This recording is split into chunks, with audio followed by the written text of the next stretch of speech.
room on it. Okay, cool. Yeah, anyways, back into it. New year. Back into it. New year, new Feel questions. like Same training. same training. Same me. Yeah, I feel like we haven't done this for a while Everything's and the I'm a bit same. rusty. Yeah. Yeah, cool. Well, maybe before we oh man, I see some good mustaches out there. Just got to give a shout out to CT and Simon. That is a Nice sweet work, mustache. guys. Wow. CT. Wow. Yeah, dude. Thank you. Yeah, I've been working hard on it all winter. Maybe before we get into the questions, if a couple of you guys want to share, I don't know if you had any insights over the last, I don't know, 2 or 3 weeks. Yeah, I guess like spoiler alert, our first question is what insights do you have from your downtime over the holidays? Yeah. But I think that's something that, you don't need to be a coach to speak to. So if anyone had any like breakthroughs of any kind. Yeah. Could be physical, could be mental, emotional, could be a perspective shift. Yeah. And a change in awareness. Kind of some of the broader stuff that we've talked about. I know a lot of athletes that I'm working with over kind of the break were really flexing their mindfulness muscles. And that kind of made me happy because I think that that's a big part of the training that doesn't necessarily get a lot of screen time here, or it can kind of be this weird, like out there topic that nobody really wants to touch or address. But I know for a lot of my athletes who have been going through challenges related to the pandemic and things like that, something that I've seen across the board in perspective shifts has been athletes being better able to compartmentalize work and be more present when they run. A couple athletes, finally leaving their cell phone at home when they go out to run so that they can be really present with themselves out there is like huge. That really spoke to me. I wonder if any of you guys have something to share. I know some of you guys are more sharers than others. I won't call on anybody just because you're not getting graded. Yeah. This is a pop quiz. All right. Cool. Well, we won't linger on the silence too long. I guess, Zoe, what's an insight that you have from your downtime over the holidays? Yeah, I think that I had been struggling with self-judgment on long runs particularly. I think that that's due in part to the fact that I think of myself as an ultra athlete and then put too much pressure on long runs to be like, this is when you get to like actually be an ultra runner. And over the break, I DNF'd a long run, which was probably really good for me because I think that, that like helps build mental toughness. Yeah. Why don't you give a little background on that long run DNF? Because I think it's a good story. Yeah. So in Carbondale, we don't get to train on the trails very much in the winter. So being able to run on trail is like a huge treat. And so we went out to Boulder to stay with TJ's family and we got a recommendation for a trail run. And I hadn't been on trail in a long time. Oh, look, it's Lotzi. And so we get to this trail outside of Boulder and I just start charging hard right away because I was so psyched to be on trail. And it ended up being a lot steeper than I had anticipated. And I had to power hike, which I hadn't done in a long time. And how long is a long time? Like 1 month, 1 week, 2 months? I don't remember. Maybe months. Like Grand Traverse. Yeah, months. Since Telluride. Months. Yeah, hadn't power hiked in months. And it wasn't the physical aspect of the power hiking that got me. It was just like mentally, I was so used to running up every hill that I couldn't make the switch in my brain. And I kept trying to run and I was getting frustrated and yelling at TJ and yelling at my phone for not working and yelling at Spotify for not providing me with Lizzo when I needed her the most. And the first 3 miles, I think it took us 45 minutes. It was not maybe almost an hour. It was a long 3 miles. And I was just totally done. Cause in my head, I was doing the math cause it was a loop. We had a 20-mile run. And I was like, okay, we're going to have to do this at least 3 more times to get the mileage we need. So that's like at least 3 hours of just like I was just doing this like really self-judgmental math in my head, and only 3 miles into this like 20-mile run, I was just like, I'm not doing it. And just kind of, you know, ran down the mountain and called it a day. And that was really hard for me because it was the only long run I was supposed to do before my race. And it felt less than ideal to go into a race without having done a single long run. Even though my volume had been fairly consistent, I was really looking for that long run stimulus. And confidence. Maybe. And confidence. Yeah. And I didn't get the confidence at all. So, and what was the insight that came from that?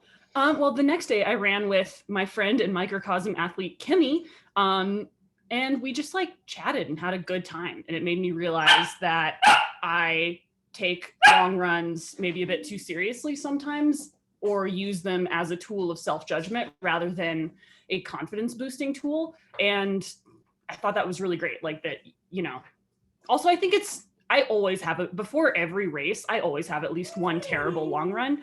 And you can have an amazing performance coming off of really suboptimal training. Like the longest run I did before the marathon we both competed in was 15 miles. And, you know, it's not a blanket statement. Like for some people, depending on what your weekly volume is, a long run may be more or less integral. But, you know, I think it just goes to show that you don't have to sweat the small stuff, and you can like totally goof on a long run. You can totally mess up a workout and then have a really great race. And that for me, like being able to connect with people is a way that I can be less judgmental about myself. Cause like, particularly like I do most of my runs alone. And if I don't, because COVID, I do them with TJ, which like there are benefits and there are downsides to training with a professional athlete male partner. And one of the downsides is that my brain always wants to compare myself to him, which is ridiculous because testosterone. We have different levels of it, and that really helps with performance and recovery. So yeah, I think I'm just still learning how to be less judgmental and how to not use long runs as like the be all end all of like how I determine my worth as an athlete. Yeah, I really like the de-emphasis of the long run and kind of emphasizing total weekly volume and how effective that is. You don't need to run 100-mile long run to run 100 miles. Yeah. You know, in fact, you should not do that. Do not do that. That's obviously a very good exaggeration to illustrate the point. But a lot of athletes, and I'm seeing this as I start to work on builds for athletes who have races coming up in the spring, and we're getting close to that 12 to 16 week window where I start to develop the build. And some athletes are like, oh my God, my longest run preparing for this 100K is only going to be 20 miles or 25 miles. And it's nice, you know, when you can kind of reaffirm to yourself that it's total weekly volume over time that matters most, not necessarily the long run. Yes, a long run build, especially for athletes who don't have as much base or experience, can be really important. But for athletes who have some experience or who are coming back from injury, the weekly volume and distributing the stress in a way that keeps the athlete running consistently, but doesn't push them to the point of re-injury is really important. And you can get some confidence from knowing that, like, yeah, that long run is great, but it's not the end all be all or the performance decider for you at a race. Like Zoe did awesome at her race. And she basically, and it was 11 miles and a couple hours longer than any run I had done in months. And it was technical and a really challenging course. Yeah. And you only did a few trail runs to prepare for that. And I know some of that is because of experience that you can do that, but also the economy gains that you have by removing the variables of the trail and focusing solely on, you know, your form and biomechanics and developing those neural pathways that lead to better running overall, help you climb faster and better. And you had a really great performance. Yeah, I'll say actually, you know, I think a really interesting thing about my training generally in the year 2020 was that I think the longest training run I did all year was 23 miles, right? And that was just because I was trying to build a base before 4-pass loop, which is like a long 27-mile loop. But like even before I did either of my FKTs, I didn't do a long run.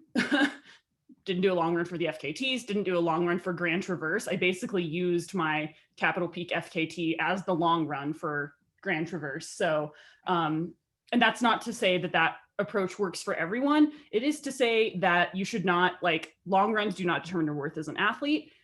Everyone, like even experienced ultra runners, has crappy long runs, and that they are first and foremost an opportunity to problem solve and practice self-compassion. Yeah, that's so awesome. Yeah, that particular and snacking. That day, that was a tough day that we had on the trails when we DNF'd that long run. Also, every single mountain biker in Boulder was there, which like didn't help. Like whenever you have an audience for a breakdown, always makes it feel like way worse. You know, totally, it's the worst. You're just having like a terrible running day, and there's a whole bunch of like preteens on mountain bikes that are just having like an awesome time. Just makes it feel like insult to injury. Oh my God, good for you for not letting that affect your race. Yeah, that's so awesome. Cool. Yeah, I would still love to hear from somebody else if that kind of brought something to mind for any of you guys on the call. Yeah, I'll throw one in there. So I think the thing that's been tough for me that I kind of come to some realization on is I have a pretty serious focus on my workouts, and if I don't perform quite to where I want to on like a harder workout, I get pretty put off by it. And one good example of that over the break from work and everything, the holidays, is this hill workout I had over here in Boston. It's pretty flat, but we got this like really, really steep hill that's about a half mile long, and it averages like 10%, I think. And all this, I'm saying all this because I don't like hills. One of those people, like when I have them on the workout plan, I'm like, all right, this is how I'm going to get stronger. And I think I also just don't know how to gauge like everything when it comes to preparing for it. So it is super helpful to have like parameter stuff, like this is your effort, this is what you should focus on. But then I get there and it all goes out the window, and I start really struggling. And it's one of the few times I have to walk in a workout, and it drives me crazy. Like, and I think this is a hill where cyclists come up and do repeats on too, road cyclists. And so they see me walking and like getting ready to like shout expletives and stuff because I can't move any further. And so I have to be really patient and like do some like power hiking, and then kind of interchangeably throw running in and stuff. And it still gets a hard effort out there, which I think my learning at the end is, as long as I'm meeting the effort that is prescribed, I'm getting a good workout in. But that was a tough one for me to overcome, just because I have like a road running mindset where I'm like, when you're supposed to go hard, you got to like physically go hard. Never mind the fact that like you're going up such a steep hill that it might not be possible to do that all the time. So my learning really is just sort of like go based on the effort prescribed. Don't get put down about some things that you just haven't had as much exposure to before. Like this is all still kind of new for me, doing a lot of the hills and stuff. And so I think that's been pretty comforting to know too. Yeah, I love that. I feel like hills are some of the best teachers for like self-compassion, forgiveness. I know the hill that I love to work out on in Carbondale is like the artery that goes from downtown to like where a lot of the ranch lands are. So like every time I do hills, like there's always ranchers that like will pull over in their big trucks to be like, are you okay? Like you don't seem okay. That's how I know I'm really nailing the effort. Yeah, and I used to actively avoid hills. Like I used to like find any way possible to be like, I got to keep on pace. I don't want to slow down. And now when I see a hill, I'm like, all right, I think there's an opportunity to really make me stronger here. I love that. Yeah, that's so cool. I love the learning that you've done and how you've sort of continued to change your expectations of how those workouts should feel, and your willingness to kind of learn from each workout and each effort. I think that that's something that it's just really important, and that everybody can learn from, right? Like everybody tends to overdo their workouts. Mm-hmm. Especially workouts that are at a moderately hard effort level, or something like we're thinking about like 1 hour sustainable effort, that's usually a lot easier. That the true effort for 1 hour is usually a lot easier than what people are going and doing their workout at. And sometimes we can undermine the work that we're supposed to be doing by going too hard. And it's very easy to go too hard, too fast on a steep hill. There's nothing that makes it more honest than getting onto a 10 or 12% graded hill. Now, I'm not saying like, hey, everybody go to a 10 or 12% graded hill and then try to do your 2 or 3 minute intervals on that. Like, use a hill that's available. 6 to 8% grade is perfectly fine. We don't have a 6 to 8% graded hill. So we're generally using 5% or 12%, I think, or no Goldilocks like hill. We don't have that middle hill. So I know like when we go and do long workouts like that, CT, like, yeah, they're really hard, and it's good to dial it back a bit, because you're not going to run at the same effort level on a hill that's 5 or 6% as 8 or 10%. The steepness is going to be exhausting. It's going to require a lot more strength to get up the hill to maintain the same relative effort.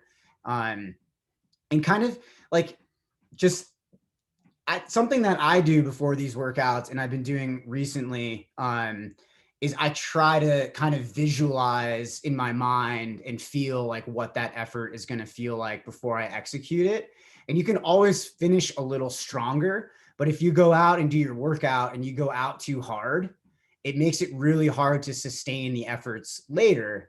And when we're trying to sustain a specific effort level, say 1 hour effort or a moderately hard hill workout, we kind of want to try to hit that same effort each time. That way we're pushing that specific system. We're kind of pushing up against, lactic threshold, and it should be pretty uncomfortable, especially for 2 or 3 minutes on a hill. I mean, it's just not going to feel good at all. But the other side of that is you're working on getting comfortable, being uncomfortable, and that takes a lot of repetition.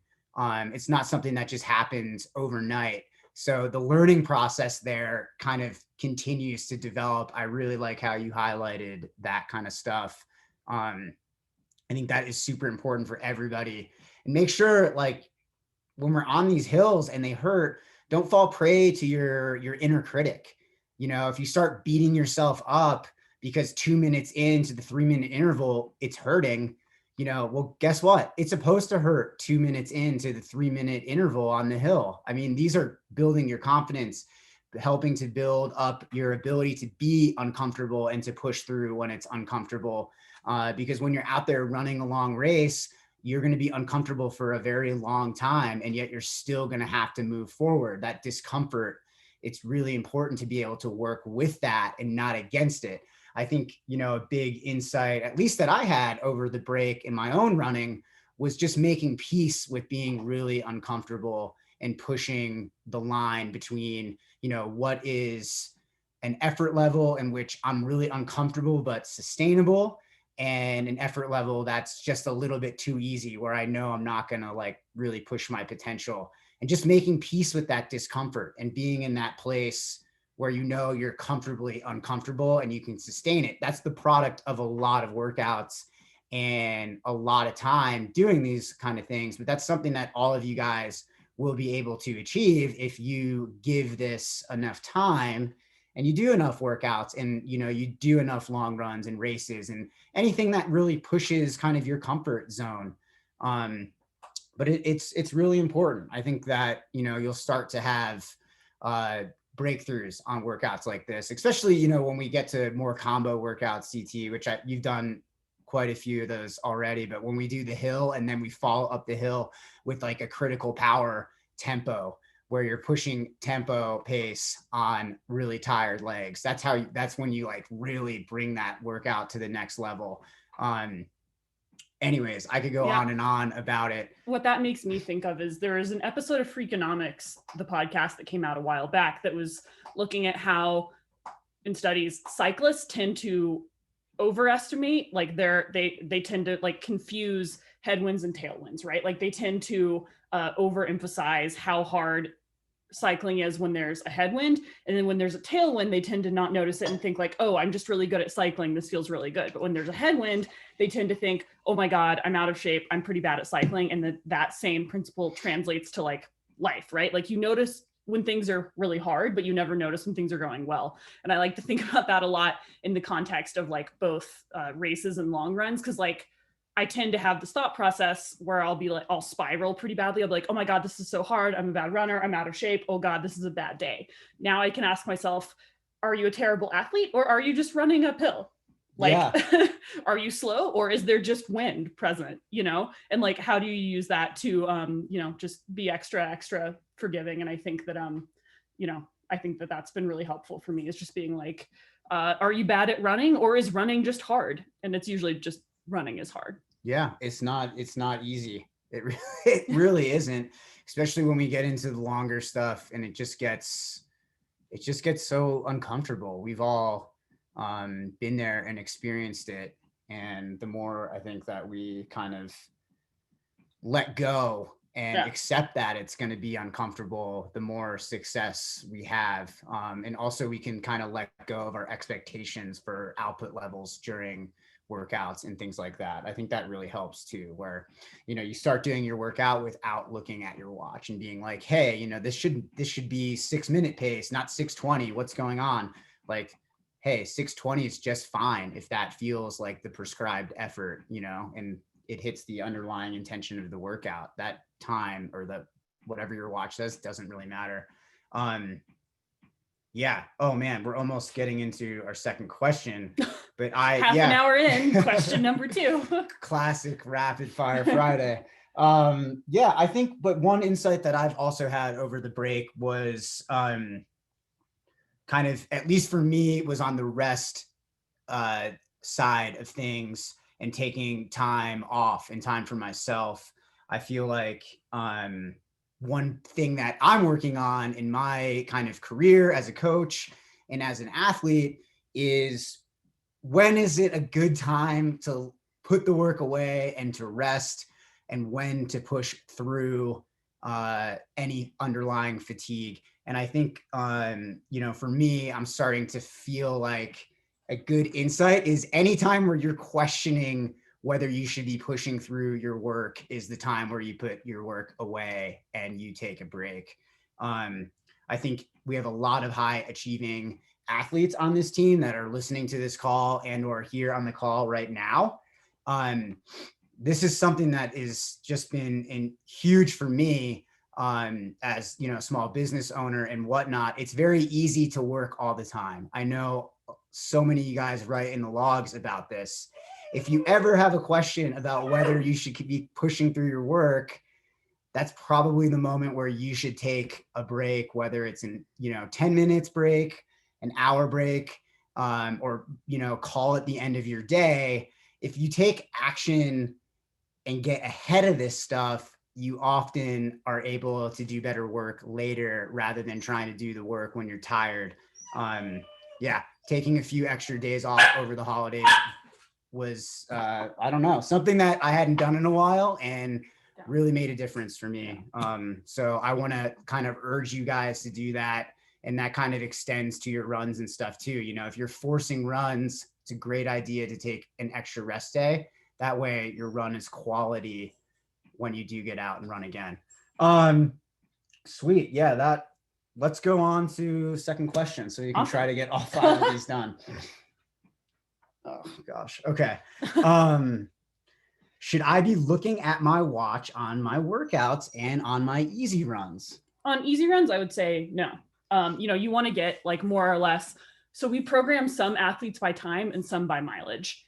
And I think that, you know, I will say you don't need to be perfect about your mileage or time, right? Like if I prescribe you 4 to 5 miles and you go 5.2, that's fine, right? Or if you go, you know, 3.8, also fine, right? Like I'm very much not a proponent of like jog around the parking lot till you get your mileage perfect, because it's my belief that if you just like don't put a lot of mental pressure on yourself, that'll allow you to stay more healthy and engaged in the training process for longer. So, you know, mileage and time isn't about getting it absolutely perfect. It's about getting the effort more or less correct, right? So, you know, while there's a big difference between like if I prescribe a 5-mile run for an athlete and they do 8 miles, it's kind of like, well, you didn't nail that effort, you know. But if you do 5.3, yeah, fine, great. Or if you even do 6, like also great, just keep it nice and easy. So, you know, it's more about like getting the effort more or less correct than it is overemphasizing perfection in terms of mileage, distance, things like that. Like just learning how to detach from the data and reattach to how things actually feel. Some days a 6-mile run is going to feel more like a 5-mile run, or a 4-mile run is going to feel more like a 5-mile run. It's just, you need to learn to run by feel. It's like the most foundational thing for athletes. For workouts, I will say, like, you don't need to be like staring at your watch. Like we never, with the caveat of like some people training for certain marathon performances will need to have some awareness around pace. The majority of athletes, like, the ideal would be if you could program your workout into your watch so it like buzzes and tells you like begin your interval or begin your recovery. But like, do not, once again, don't use your watch as a tool of self-judgment. Some days your strides are going to be faster and some days they're going to be slower, and that's okay, because what we're more interested in is getting that effort correct. But I think, you know, just like the more you can not look at your watch, the better, you know. I think like that's just totally foundational. Like the watch is not that important for runners. Yeah, I would agree. I think the beep on the watch has definitely helped me, where I don't, you know, have to look down and see how much time is left in an interval. Mhm. I think that's definitely, you know, helped to kind of make peace with how uncomfortable some longer intervals can be. Actually, in the race that I did, I didn't use my watch. I actually ran with just the watch going in the background for the first time, really. I've done all of my races in the past by tracking, you know, vert and average pace throughout the race in order to make sure that I'm staying kind of in line with my time goals and like performance expectations. And in this past event, I started the watch at the beginning. I looked at it at mile 5, and then I didn't look at it again. And it was probably one of the best races I've ever had. I don't know. I think for me, can really help to kind of just run. Yeah. And to stop tracking the vert and to stop tracking, you know, your average pace. Yeah. You know, I felt like that was a bit freeing and helped me make peace with how kind of uncomfortable I was throughout the duration of the event. And I don't know if it led to a breakthrough necessarily, but I definitely felt like it will continue to help me kind of make a very like have a healthy relationship with the numbers.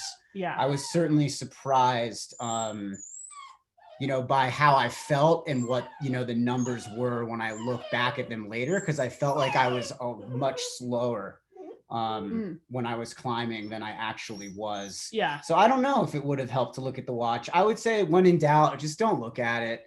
We talked a little bit about this before, but honestly, like having that kind of really, you know, healthy use of the numbers where you're tracking kind of your progress over time, but you're not, oh my gosh, it's making it hard for me to talk. Sorry. Here, I'll take it. Thanks. You can track the numbers over time to measure your progress, but I think beyond that, the numbers aren't really as important as the effort. We've said that kind of time. Yeah, I just like my watch screen during the race just showed elapsed time, because I knew that what time I wanted to get to the halfway point, and I knew that I wanted to go sub 5. So that's pretty easy math because it's just an out and back race. And then the only other thing I was really paying attention to was just eating every 20 minutes.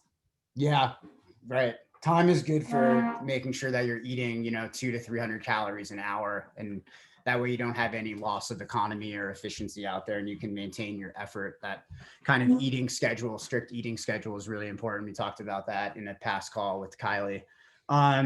Yeah, cool. Let's move on to number 3. We can try to make it more rapid. But basically, to summarize, looking at your watch, not important. Yeah. I can't read this. Can you read that? You wrote that. How can you feel less guilty for missing runs? I love this question because it's something a lot of athletes struggle with. And we get this question in logs a lot. So I'm really glad someone finally submitted it via email. And so something that I like to think about, which I've talked with several of my athletes about, is knowing the difference between guilt and shame, right? Guilt is I did something bad. Shame is I am bad, and learning to separate the two, right? Because guilt can be productive. Like, do I feel guilty that I missed this run because I know I didn't manage my time correctly? I didn't prioritize my run. Was there a specific action, something specific that I could have done better? Shame is when you have that counterproductive like spiral of like, I missed my run. I'm not a good athlete. I'm no good. I'm a bad person, right? And that's not productive because there's no lesson to be learned there. And studies actually show that shame tends to be less productive for motivating positive behavior, right? Like, people will feel shame, like, yeah, they'll miss their run and then they'll feel shame, and that does not motivate them to run again, because then they start to associate that negative feeling with not running, and then with just running, like the idea of running and engaging in the process generally. And so they never are able to like get back on the bandwagon. So guilt is what helps you get on the bandwagon. Shame is what keeps you off. Guilt is like, okay, I can feel better. I can make sure I get enough sleep. I can set my alarm. I can communicate my partner about what the childcare needs are. I can set up my day so that the run happens better. And I made a mistake this time, but I understand that making mistakes is part of the process and does not determine my value. So learning to separate productive feelings from counterproductive ones, and learning to make everything a neutral, non-judgmental learning experience, right? Because like if you miss a run and you just use it as an opportunity to judge yourself, that does not make you more likely to run. If you miss a run and you use it as an opportunity to learn how to better manage time, schedule, and prioritize things, then that can be a productive experience. But you need to do it in a neutral way. So the way I like to think of it is like, when I feel guilt about something, I try to give myself non-judgmental, objective, neutral feedback, the way I would give it to like TJ or a friend that I love, right? Like I would say like, hey, no big deal. You missed your run. Here's how you can like, here are some specific steps you can take to make this easier going forward. Here are some actionable things you can do, rather than being like, oh, you're bad, you did bad, and just like having amorphous negative feelings that don't motivate specific action. Yeah, you described that so well. And kind of what I hear is kind of separating the talk from the inner critic and moving it to maybe this kind of inner coach talk, yes, where you're building yourself up to learn from the experience rather than breaking yourself down through a lot of, negative self-talk. Yeah, everyone misses runs. We miss runs. Like life happens. Life is hard. The fact that anyone is able to train consistently while being a human in the year 2020/2021 is a miracle. So give yourself a round of applause. And when it doesn't happen, learn to give yourself more constructive feedback that helps you and builds you up, and learn to put less oxygen on the fire of like shame and like non-productive feelings. Yeah, I love that. Try to avoid the non-productive feelings. Yeah. Zoe, can you talk a little bit about athletes and antidepressants? Absolutely. The first thing is that there are some really baller athletes that take antidepressants, not only on our team, but also at the elite and professional level. Like I know several of our teammates on the swap team have been really open about how they use antidepressants to just like be themselves and function on a daily basis. And so kind of the big thing here is that there should be no shame or stigma around doing what your medical professional has advised you to do. And there's actually no strong scientific evidence that it's detrimental to performance. And so we're huge fans of people engaging with their mental health journey in a way that feels good to them, and taking whatever steps they need to take to just feel good.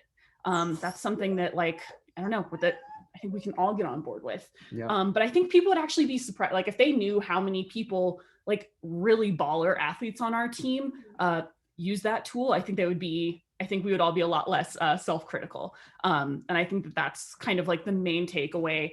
Secondarily, whenever I have an athlete that is either starting a new medication or switching up medications, because sometimes it can take a while to just like figure out like what works for a certain athlete, what combination of things, what like dosage, like that's all fine. And so as like from the coaching perspective, that's a time when we can either take a down week or just build an extra flexibility to the training program. Because there have been some times when athletes have felt like fatigue or just some things feel off, and we don't want to add in stress of training when you're just kind of like trying to work things out and figure out like what medication works best for you.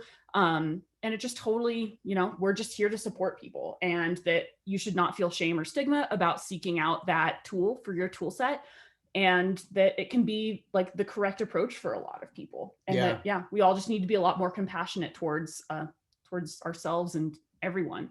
I know I was recently had an athlete in the log who was saying that she felt sometimes out of place in the running world because everyone seems so happy all the time. And I was like, I wish you knew, like, if you could only see Come like to our house. peek behind the curtain, right? Yeah. Yeah. Like, you know, I mean, that's not to say that we aren't happy or don't have a lot of joy. It's just that, you know, you don't know how many people on your team are like working super hard in therapy. You don't know how many people are, you know, seeking pharmaceutical interventions to get through the day. And that's, you know, just like part of the wonderful, beautiful process of being a person. But, you know, like there was a lot of really happy and amazing people on our team, and they're happy and amazing while they're struggling with stuff. And it's also okay to struggle with stuff and not put on this like inauthentic facade of being happy. Like, yeah, I would agree with that. I know sometimes people will write in their logs and they're like, I had a really hard day, and they'll list a lot of like very valid feelings. And they're like, but I'm trying to find the silver lining. And while I admire that, it's okay to validate that stuff is hard. It's okay to feel, you don't have to feel happy. You don't have to turn everything into like a wonderful, beautiful learning lesson right away, right? Sometimes stuff in life is just hard and you can learn the lesson later, but it's also okay to feel what you feel and sit with your feelings. I like that. And not judge them. I think a lot of the learning often happens when we're removed from the stressful situation or the thing that's really challenging. So putting extra pressure on yourself to learn something from a really hard moment or a moment that's pushing you to learn that stuff right away can be kind of counterproductive. Mm-hmm. So give yourself grace in those moments. I think it's really important to access all of the tools that are available, you know, whether it's antidepressants or pharmaceuticals, if it's also, you know, talking to a licensed professional, you know, venting with your coach in the training logs, or, you know, mindfulness and meditation practices, running as a healthy space for, you know, introspection or whatever, you know, that however it works for you. All of those things are tools in a larger toolbox that can help to kind of make you feel happier or to bring more joy to your life. And the process is like so full of ups and downs. You know, we're looking forward to starting to do the Rad Weekend updates again to like highlight some of your successes, because the successes are like these amazing moments where you guys do something that's totally unreal, but the process to get there is often like not really highlighted, right? Like it's full of ups and downs. Right. Breakdowns. We're never like, and this breakthroughs. person, like, you know, had to do 12 weeks of therapy to even like be able to re-engage with the training process. Yay. But like, that's the reality, you know, like being a person is hard. Everyone struggles with a bunch. 2020 was hard. 2021 is looking like it's also hard, you know? So like, be kind to yourself. And like, whenever you see someone else succeed, know that every single time, like the reason that we really celebrate those successes isn't because like, oh, this person literally never struggled, executed perfect training, and then won their race. It's like, well, Zoe effed up a long run, cried on the side of the trail in front of a bunch of teenagers on mountain bikes, and then went out and like tried to kick butt anyway, right? Like the successes are real because of the struggle that gets us there. And if you don't validate the struggle, then the success will never feel authentic. Man, I feel like we had dozens of breakdowns before this past race. It's unbelievable to think about that and to think that you can still do well, but you know, you absolutely can. Yeah. Yeah. Wow. And I think again, like I'll bring it back to the inner critic in these moments. If you get advice from a professional and they say, you know, it'd be a good idea for you to take antidepressants, build yourself up around that and make sure that you're talking to yourself in a really positive way. Like, I asked for help and I'm doing what's best for me. Yeah. That's freaking brave. That's awesome. Like if everyone had that level of initiative and like radical active self-compassion, think about how much better the world would be. So like whenever you validate your struggle and then take steps to try to move through it in a way that feels right to you, that is what this is all about. Totally. Yeah. And if you ever are in doubt about whether or not you're building yourself up enough, take a minute to write down kind of what your inner dialogue is. And then ask yourself, would I tell this to a friend or a loved one if they were going through the same thing? Would I tell this to an athlete if I was a coach? You know, would I tell this to that person? You know, would that make them feel good? Would that help them get through this tough time? I think that those practices can really help to shift your awareness and the way that you perceive your inner dialogue, especially around moments that are challenging. So I'll plug that one more time because I think that is super important. So whatever you and your medical professional, your therapist, psychiatrist, whatever you guys decide is right for you, that's amazing. You're so brave for, doing what is best for you. I wish everyone had that bravery. And that's awesome. Thanks for being on our team. Cool. Zoe, you want to move on to question 4? Oh, great. I'm so glad that you're going to answer this one. How do folks think about selecting a race or other adventure? What are good sites, like websites, to find races? What are people's thoughts about this year's races, and how are you preparing for potential cancellations? I think this is good because we actually, even the week before our most recent race, we're planning on what plan B would be because I thought it was like 50-50 going to get canceled. Yeah, totally. Yeah, such a good question.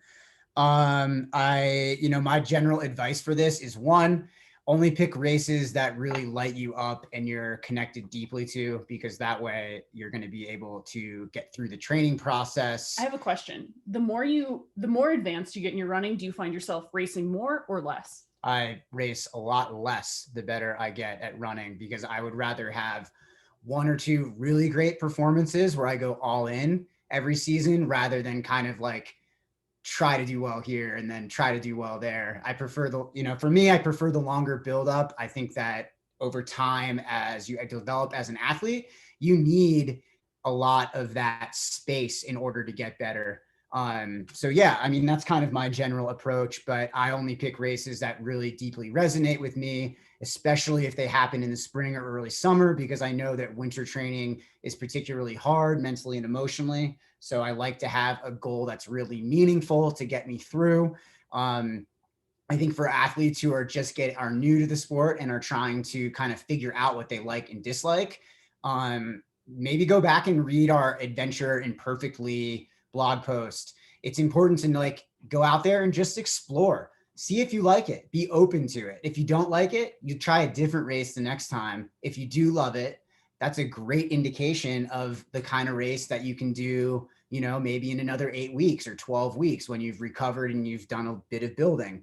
I think maybe I'll have you answer that, Zoe, but thoughts about cancellation and the uncertainty around the races. My advice is to pick a race, commit to it, and go through the training process to get there, whether it happens or not, because you're going to build so much, both in awareness, perspective, mentally, physically. Everything is going to change about you as a runner throughout that process. And so it's really important to go through those builds. Train as if you're going to race. Your general fitness, is going to increase. All of these great benefits from that. And I think taper, good rest. And if it doesn't happen, replace that with a slightly shorter, focused long run where you can kind of celebrate and execute a great kind of race-like dress rehearsal kind of situation. That's kind of what we were planning on doing. We were going to do a FKT if the race was canceled for us. And so the training didn't change a whole lot, whether we were going to do the FKT or the race. We were just fortunate enough to be able to do the race. And I think that, it's really important to go through those building periods. Don't hesitate to sign up for a race because you think it's going to get canceled. Every indication is that these events are starting to be put on and more frequently. So, go out there, put it out there, dream big, go for a goal. If it gets canceled, you've been working hard, and we're prepared to kind of make a switch at the last moment. Also, another thing is just generally building all year and building general fitness, and then jumping into an event maybe with 2 weeks notice can also work for some athletes who are, maybe in their second year of consistent training or their third year of consistent training and have a pretty solid baseline. I think it's tough to kind of deal with the uncertainty of whether the events are going to happen or not. Although I guess my caveat on that is, so I was training for Leadville, right? And for me, I was I know that I am ready for Leadville, and I know this is the right race for me because I'm at the point where I don't care if it happens, and I love the training anyway, right? I no longer need the event to validate the training. I'm perfectly happy training for a 100 miler, whether or not the 100 miler actually happens. I think that can be a really good time for you to gut check yourself and say, you know, do I just want to do this? If the training doesn't feel right, then that might be an indication that you're doing the event for the wrong reasons, right? Mm-hmm. So like using it as like, am I going to be like, it's okay to feel sad and disappointed if your race doesn't happen. Like those feelings are valid. But if you're like 100K, 50 miler or whatever gets canceled and you're like, well, that was a bunch of time wasted, then like, maybe that wasn't the right like course of action for you to begin with. And it can be a really good time for you to check in with yourself and ask like, why am I doing these things? Why am I signing up for these races if the training doesn't bring me a lot of joy? Because like for me in life, like racing is like 5% of the joy I get out of running, and then the other 95% is like training is awesome. Yeah, you know, training is the majority of the journey. Training is so much of the like I raced 2 days in 2020. Yeah. That's not even 5%, right? So like if like a significant percentage of your happiness rides on the racing, then a year like 2020 is going to be super, super hard. Or like injury is going to be super, super hard. All these things are going to be super, super hard. You can make your life so much easier and more fulfilling if you start to seek happiness and fulfillment in the process rather than the destination. And if like, because regardless, like whenever you arrive, right, like arrival in terms of like, let's say the race gets canceled or say you go run the race, if you're relying on that for a disproportionate amount of your happiness, you're going to feel super unfulfilled. You know, this is something that like we deal with a lot, like in terms of like, I know we've both struggled with post-race blues, like those are super normal feelings. And that can be a really good opportunity to check in and say like, am I assigning too much of my value as an athlete on racing? Am I investing too much emotionally in these events? And I think it's very good and healthy you don't want to be not emotionally invested, right? But it's totally finding that balance and making sure that the act of seeking out competition, like the training, the day-to-day is where you get the majority of your fulfillment, will make you a better athlete and a better person. Yeah, that's such good advice. We don't want to put any specific event, adventure, or what have you on a pedestal. Yeah. I think that can lead to really unhealthy relationship with running. Mm-hmm. And yeah, the mastery approach that you, in that long-term perspective that you kind of highlight there, man, tools for the long process, I think was a title of the blog post we wrote, and tools for something. Yeah, and a mastery approach blog post. If you guys haven't read that stuff, I think it's really important to look at things through that lens. Those blog posts could be helpful to you. I know that I've seen Zoe change her perspective about these things over the last couple years, in a really healthy way, getting to kind of flex that new learning when, you know, you weren't able to run Leadville this year and stuff like that. For 2 consecutive years. Yeah. I mean, that's really epic. Yeah. Think about long-term goals. I don't know when it's going to happen. Yeah. Exactly. Literally no clue. Maybe this year. Probably not. Zoe, sorry to interrupt, but yeah. I think athletes might want to know about what are good websites to use to find races. This is not a question for me. Yeah. Previously, Trail Runner had a race directory, but I think it's kind of under construction. Maybe check that out. We're working on it.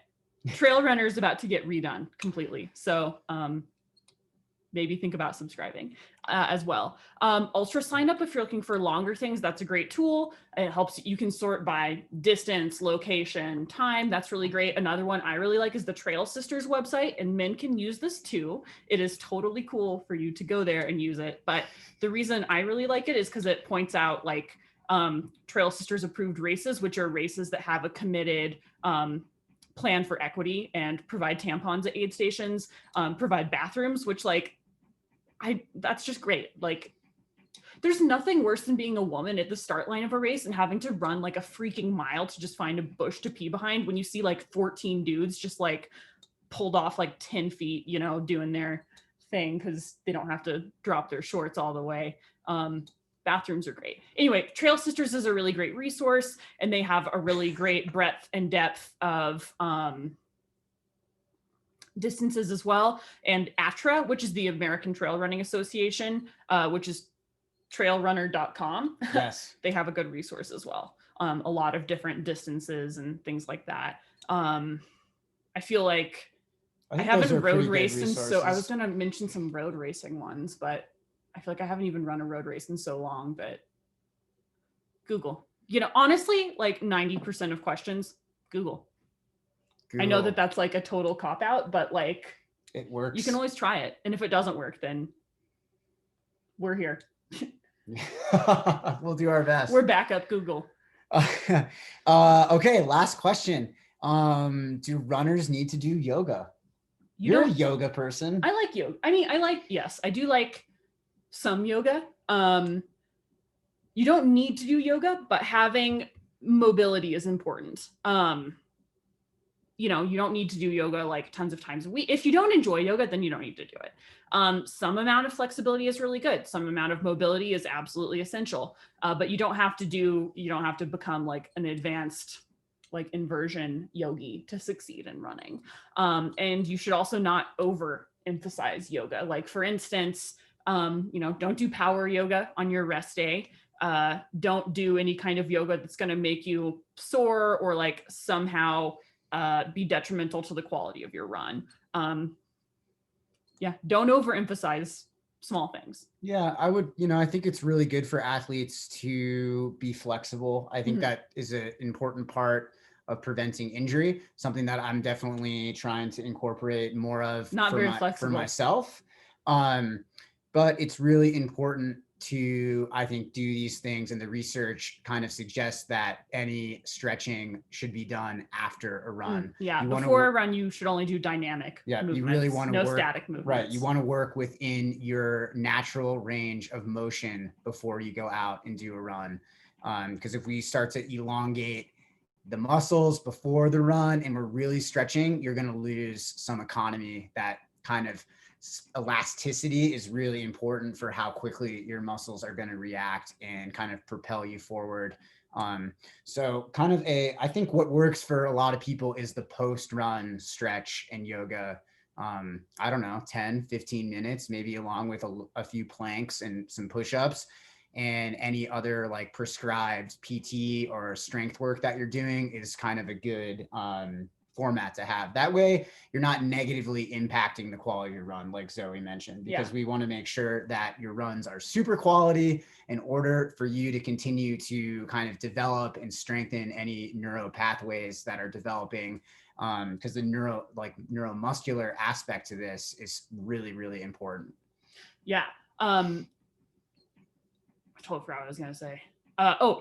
As with all things, consistency is key, right? Like 10 to 15 minutes of strength, stretching, and mobility a day beats like being like, okay, Thursday, I'm going to do an hour and a half of yoga. Like, that's going to be less productive than just doing a little bit every single day. Yeah, I would agree. Consistency, small doses over time. If you love yoga, go for it. Like, that's awesome. But you definitely don't need to, I would not say that the thing holding people back from their breakthroughs and like victories is lack of yoga.